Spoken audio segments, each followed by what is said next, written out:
Dear students, उम्मीद करता हूँ आप सब लोग खैरियत से होंगे। अल्लाह पाक आप सब पर अपना करम रखे, आमीन।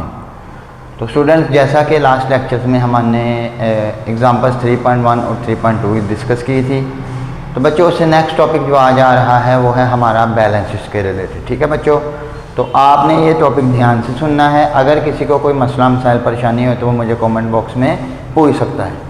तो बच्चों आज का जो टॉपिक है वो है हमारा मैकेनिकल एंड इलेक्ट्रॉनिक बैलेंसेस के। मैकेनिकल बैलेंस कौन से होते हैं और इलेक्ट्रॉनिक बैलेंस कौन से होते हैं। जैसा कि आप लोगों को मालूम है कि हम रोज़मर्रा ज़िंदगी के अंदर डिफरेंट चीज़ को इस्तेमाल करते हैं। लाइक जब आप सब्ज़ी वाले के पास जाते हो, जाके आप कहते हो कि मुझे भाई 1 किलो प्याज दे दो और 1 किलो टमाटर दे दो या किलो दूध 1 लीटर दूध दे दो, या इस तरह की जितनी भी चीज़ें आप अपनी रोज़मर्रा ज़िंदगी में लेने जाते हैं। ठीक है, तो आपने देखा हो कि वो आपको एक स्टैंडर्ड मास के ज़रिए मेजर करके देता है। ठीक है, तो वो जो स्टैंडर्ड मास के ज़रिए मेजर करके देता है ना, उसके लिए जो बेटा बैलेंस यूज़ होगा ना, बेसिकली वो आपको थिंग्स बैलेंस करके देता है। तो वो वाला जो बैलेंस है ना, जो स्टैंडर्ड मास एक नॉन क्वांटिटी है, एक अननोन क्वांटिटी है। ठीक है, तो उसके ज़रिए जो आपको चीज़ मेजर करके दी जा रही है, this is called your mechanical balance के ज़रिए। ठीक है, और एक आपने वो भी देखा हो जो इलेक्ट्रिक वेट्स होते हैं, जहाँ पर सिर्फ वो चीज़ डालता है और वो रेट लिखता है और सारी आपको आ जाती है कि आपने 100 रुपये की लेनी है या 20 रुपये की लेनी है या 10 रुपये की लेनी है या 1000 रुपये की लेनी है। ठीक है, वो सारे का सारा वो स्टैंडर्ड वो जो वैल्यूज़ है ना वो आपको कर देता है। तो वो ऐसा बैलेंस जो कि डिजिटली आपके साथ डील करे, that is called the electronic balance. ठीक है बच्चों, तो आज का टॉपिक देखते हैं।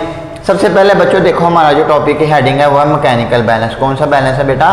मैकेनिकल बैलेंस है। जैसा आप लोग बेटा डायग्राम में देख सकते हो कि एक पेन है एक साइड पर, राइट साइड पर, एक लेफ्ट साइड पर। ठीक है, यहाँ पर आप लोग अपना नॉन मास रखते हो, अननोन मास रखते हो, यहाँ नॉन मास रखते हो। ठीक है, तो it consist of rigid horizontal beam. ये देखो एक रिजिड हॉरिजॉन्टल बीम है जिसके जरिए सारा अटैच होता है, which oscillate on central knife edge fulcrum. ये दरमियान वाली जो उसका कांटा लगा होता है ना बच्चों, यहाँ पर ऐसे, ठीक है, ये वाला जो इसको बैलेंस करता है। ठीक है, आपने देखा हो कि ये अप डाउन होता रहता है with the passage of time. जब इसके ऊपर हम कोई थोड़ा बहुत मैस इधर रख दें या इधर रख दें तो ये बेटा इसके वजह से अप डाउन होता रहता है। ठीक है, तो बेसिकली वो जो सेंट्रल पार्ट है ना, जो उसके एजेस को बैलेंस करता है, दैट इज कॉल्ड फल्क्रम। इसके बेटा 2 एजेस होते हैं, एक एज एक पेन के साथ जुड़ा होता है, एक एज दूसरे पेन के साथ जुड़ा होता है, जिसे एंड नाइफ कहते हैं, जो कि इक्वी डिस्टेंस के ऊपर होते हैं। इनका जो दरमियान में बेटा डिस्टेंस होता है वो क्या होता है? बराबर होता है दरमियान से। ठीक है, 2 pens are hung from bearing the end knife edge the material to the weight of 1 pen. के 2 नाइफ्स हैं वो मटेरियल के पेन के साथ जुड़े होते हैं। ठीक है, जो कि एक एज और दूसरे एज, यानी कि इन दोनों का जो किनारा है, ठीक है, ये वाला, ये इसके फल्क्रम बीम के साथ जुड़े होते हैं।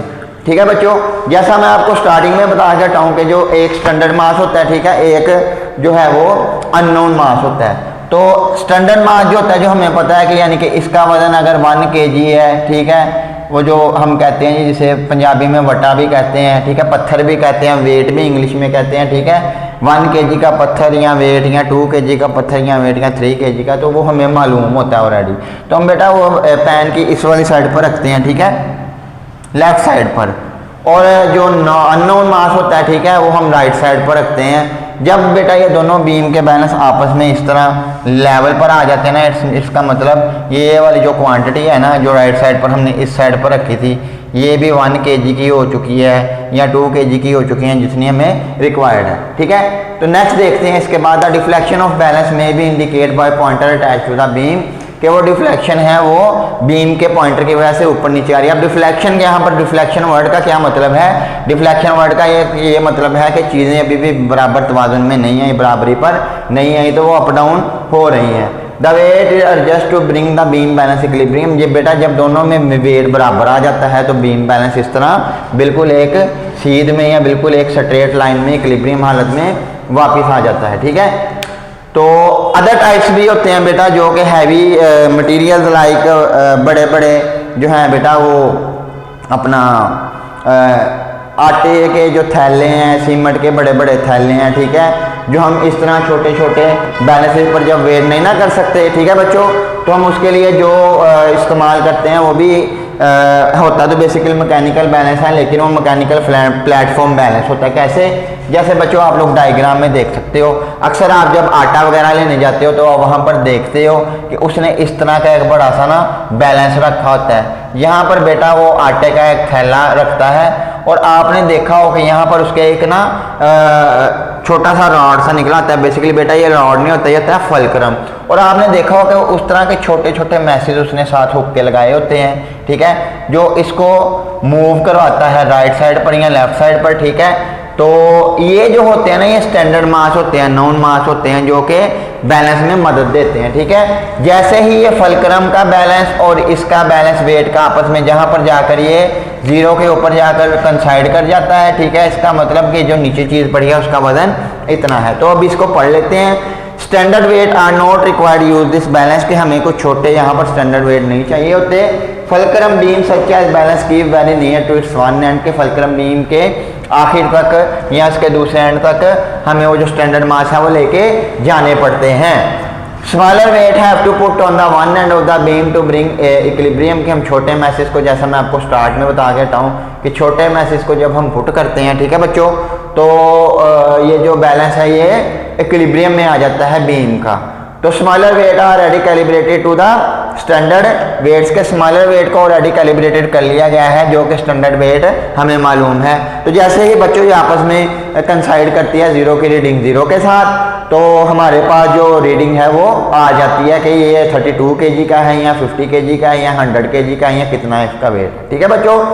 तो इस तरह के बड़े मासेस को फाइंड करने के लिए हम जो बैलेंस यूज करते हैं that's called mechanical platform balance, और जो छोटे मैसेज हैं उनके लिए, जो नॉन के लिए, that's called the mechanical balance. तो बेटा जैसा मैं स्टार्ट में आपको बता देता हूँ कि एक हमें और रिक्वायर्ड होता है, ठीक है, जो कि इलेक्ट्रॉनिकल है, डिजिटल है, ठीक है। उसका क्या फंक्शन है, लेट्स डिस्कस अबाउट इट। आपने अक्सर देखा हो कि मार्ट वगैरह में बड़े बड़े शॉप्स पर आपने जाके देखा हो बच्चों कि इस तरह का एक डिजिटल किस्म का उन्होंने बैलेंस रखा होता है, ठीक है। यहाँ नंबर्स होते हैं, नंबर्स को ये प्रेस करता है यहाँ पर, जो भी इसकी क्वांटिटी है 7 रेट के उसके आ जाती है, ठीक है। तो सबसे पहले बेटा इसका पॉइंट है no standard weight use to find weight, ठीक है, कि कोई भी स्टैंडर्ड वेट हमें नहीं चाहिए होता किसी भी चीज़ का वेट फाइंड करने के लिए।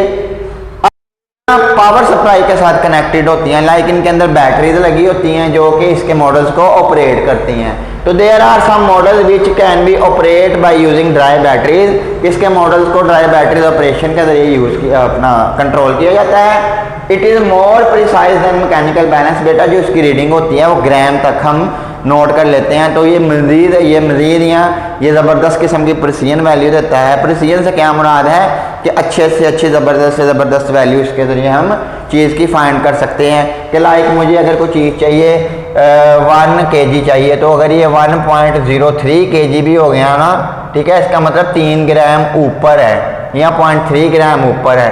तो बच्चों ये वाला बैलेंस ना इस हद तक भी हमें प्रिसाइज वैल्यू दे देता है। तो math display on the screen, math screen के ऊपर आता है।